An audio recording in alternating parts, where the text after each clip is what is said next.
چند درد دل کی باتیں بیان کرنی ہیں، اس کے لیے آپ کی توجہ چاہتا ہوں۔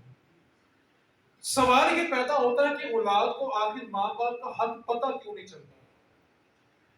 باپ جب اپنی بیٹی کو گھر سے رخصت کرتا ہے نا، جہیز اتنا دیتا ہے کہ بعض اوقات بیٹے والوں کا گھر چھوٹا پڑ جاتا ہے اور بہت ساری چیزیں پڑوسیوں کے ہاتھ رکھنی پڑتی ہیں۔ جہیز اتنا دیا کہ بیٹے والوں کا گھر چھوٹا پڑ گیا، اور بیٹی کو رخصت کرتے وقت نا ہم قرآن کے سائے میں بیٹی کو رخصت کرتے ہیں۔ آپ کسی بھی ذی شعور بندے سے پوچھو کہ قرآن کے سائے میں بیٹی کو رخصت کیوں کیا، ایک ہی جواب ملے گا کہ قرآن کی رحمت، قرآن کی برکت ہوگی تو بیٹی کی زندگی میں سکون ہوگا۔ یار آپ توجہ تو کریں، جو قرآن سر کے اوپر ہو تو اتنی برکتیں ہیں، اگر وہ قرآن سینے کے اندر ہو تو کتنی برکتیں ہوں گی۔ سبحان اللہ! قرآن سایہ کرنے کے لیے تھوڑی آیا تھا۔ اصل میں ماں باپ کا حق اولاد کو اس لیے پتہ نہیں چلا کہ ہم نے اپنی اولاد کو اپنی حیثیت، اپنی طاقت، اپنی اوقات، اپنی ہمت سے بڑھ کر سب کچھ دیا۔ جو چیز ماں باپ کے اپنے پاس نہیں تھی نا، اولاد کے مانگنے پہ وہ بھی لا کے دی، سب کچھ دے دیا۔ نہیں دیا تو صرف نبی پاک کا دین نہیں دیا۔ استغفر اللہ! جس کا نتیجہ یہ نکلا کہ آج ماں باپ کا حق ان کو پتہ ہی نہیں چلا۔ بھائی جب دین دیا ہوتا تو اس کو پتہ ہوتا کہ یہ میرا سگا باپ ہے، میں نے اس کے آگے نہیں چلنا۔ باپ کے بیٹھنے سے پہلے بیٹھنا نہیں ہے، باپ کے روٹی کا نوالا توڑنے سے پہلے روٹی کا نوالا نہیں توڑنا۔ سیدہ پاک رضی اللہ تعالی عنہ سلام اللہ علیہ، آپ کے بڑے بیٹے امام حسن پاک رضی اللہ تعالی عنہ نے ہوش سنبھالنے کے بعد ساری زندگی اپنی والدہ کے ساتھ بیٹھ کے کھانا نہیں کھایا۔ ایک دن والدہ نے پوچھا، بیٹا حسن، ہماری خواہش ہے کہ آپ ہمارے ساتھ بیٹھ کر کھانا کھائیں، لیکن آپ ہمارے ساتھ بیٹھ کے کھانا نہیں کھاتے۔ سنیں، جب دین کی تربیت ہو اور دین جن کے گھر میں نازل ہوا ہو تو پھر اولاد کی تربیت کیسی ہوتی ہے؟ بیٹا حسن عرض کرنے لگے، اماں جی آپ کے ساتھ بیٹھ کر کھانا اس لیے نہیں کھاتا، ایسا نہ ہو کسی روٹی کے حصے پہ آپ کی نظر ہو، اگر حسن نے وہ لقمہ توڑ لیا تو کہیں ماں کی بے ادبی نہ ہو جائے۔ سبحان اللہ! او بھائی دین دو گے تو ادب ملے گا۔ آج کیا کہتے ہیں؟ قرآن تو کہتا ہے ماں باپ کے سامنے اف نہیں کرنا۔ پہلے میرا بھائی اولاد کو سمجھاؤ کہ اف ہوتا کیا ہے۔ امام فخر الدین رازی رحمۃ اللہ علیہ آپ نے لکھا ہے کہ ماں باپ اتنے بڑے ہو جائیں کہ وہ بولو براز بھی بستر پہ کرتے ہیں، اتنا بڑھاپا آ گیا ہے کہ پخانہ بھی بستر پہ کر دیتے ہیں۔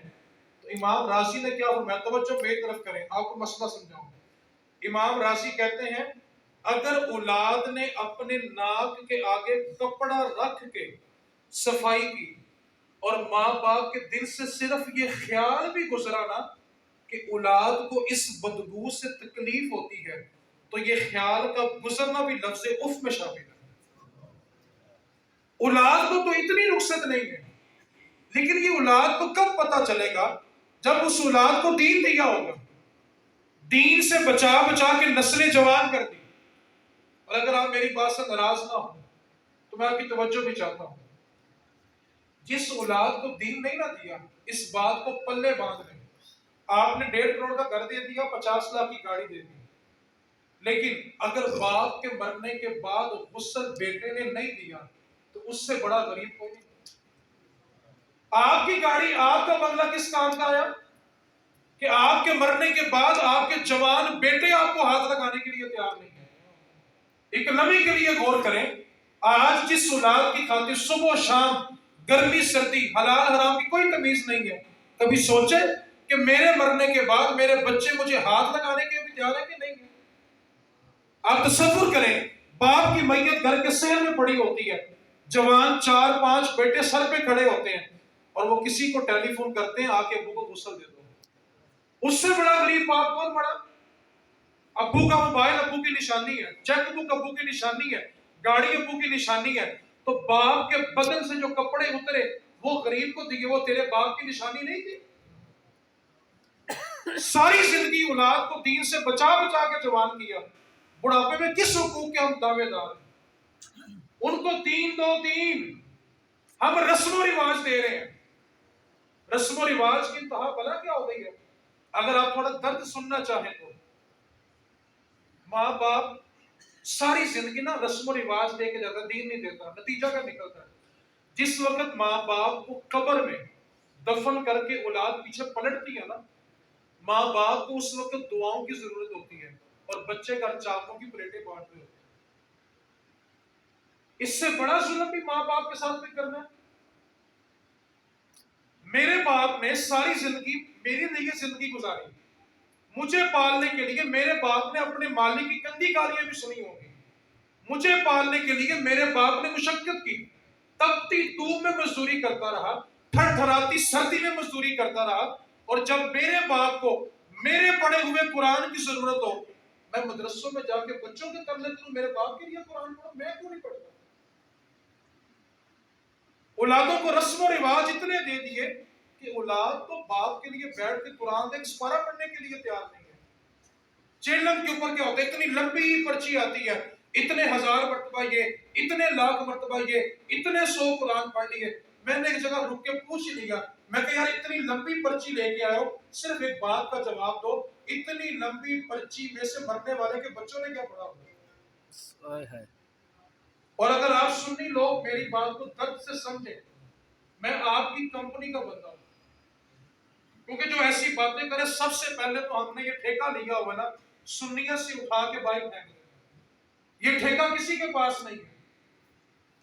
آج تک بتایا تو جائے کتنے لوگ سنیت میں داخل کی ہیں، نکالنے والے کی تو فہرست آپ کے پاس ہوگی، داخل ورک کرنے والے کتنے ہمارے پاس؟ رسم و رواج کے نیچے اولاد کو اتنا دبا دیا، اتنا دبا دیا۔ اہل سنت والوں نے، میں اپنا گریبان پکڑ رہا ہوں، اہل سنت والوں نے اپنے بڑوں کے ساتھ جو سب سے بڑا ظلم کیا نا، وہ اپنے مرنے والوں کو 2 دیگوں میں تول کے شروع کر دیا۔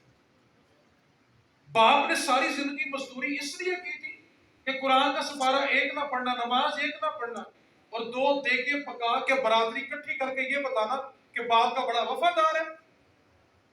اور میرے بھائی، مرنے والوں کو دیگوں کی ضرورت نہیں ہے۔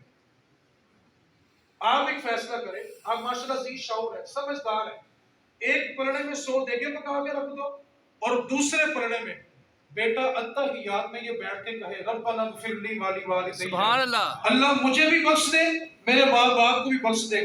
بتاؤ ماں باپ کو ٹھنڈ کس سے پڑنی ہے؟ دعا سے۔ آج ٹینشن کیا ہے؟ میت پڑی ہوتی ہے، دیگوں کی ٹینشن ہوتی ہے، مرنے والوں کے ساتھ، ماں باپ کے ساتھ اس سے بڑا بھی ظلم کرنا کوئی ہم نے؟ کاش اولاد کو یہ فکر ہوتی کہ دیگیں نہیں ضروری، میں نے ماں باپ کی بخشش کروانی ہے۔ اگر ماں باپ کو اپنی عظمت چاہیے نا، اپنے حقوق چاہیے، تو آج اس جملے پہ غور کرنا کہ ماں باپ کے جانے کے بعد اولاد کے آنسو ماں باپ کی بخشش نہیں ہے۔ یعنی ایک بیٹا جنازے کی پہلی صف میں کھڑا ہے، تاڑے مار مار کے ماں کی محبت میں رو رہا ہے، باپ کی محبت میں رو رہا ہے، آپ بتائیں اس کے آنسو آپ کی بخشش کروا دیں گے؟ بولے تو صحیح۔